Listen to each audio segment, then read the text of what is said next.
नमस्कार। Mithila cultural society UK के page से सब गोटे के यथोचित अभिवादन। हमर नाम शारदा झा है। हम हैदराबाद में रहे छी और आइ हम अहाँ सबके अपन एकटा कविता सुनाबऽ जा रहल छी। हालांकि ई कविता दू पार्ट में छै, चित्र 1 आ चित्र 2। चित्र 1 कविता के नाम छै मुक्ति, विंसेंट वैन गॉक लेल। टांगल छै दीवार पर एकटा चित्र, जाहि में पारल छै असगर रातुक कल्पना, झकझक नील रंग में पसरल अनेक तरेगनक आभा। आश्रय स्थलक कोठरी में बंद दिखैत अपन हिस्साक आकाश, ओहि में भखरल प्रेमक रंग रही रही उतर अबै छै ओकर आँखि में। जकरा तकैत अछि ओ दिनका सूरजक इजोत में सादा कैनवास पर, बेर बेर लगातार दकैच का अपन दिन राति ढारि दै छै ओ अपन एकाकी जीवन रंग पटिया पर। की देखैत अछि वैन गॉक ओहि जंगला से बाहर अपन अतीत, आकि बाहरी दुनिया देखैत अछि ओहि कोठरी के भीतर असहाय आ निरीह भ अपन मुक्त भविष्य।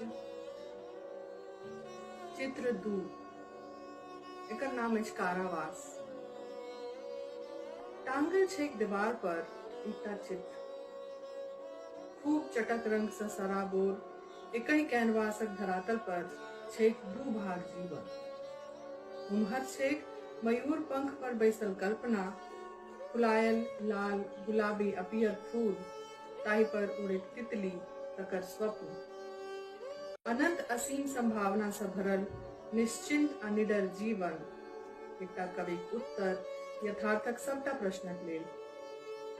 तकैत एहन सन किछु जे प्रत्यक्ष नहीं भेटैत छै, प्राणवान छै जीवन उम्हर। इम्हर छैक दू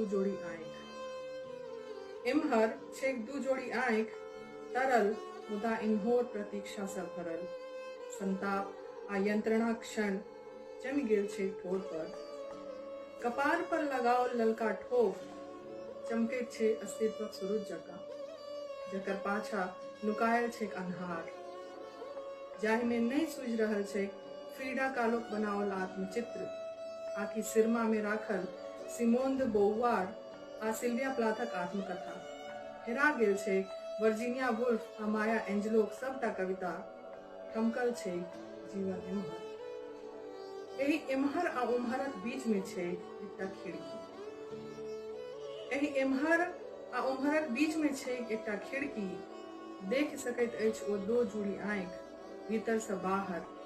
ओकरा बूझल छै लागल छै कारावासक कपाट पर एकटा ताला। मुदा चित्र में नहीं देखाइत छै मात्र एकटा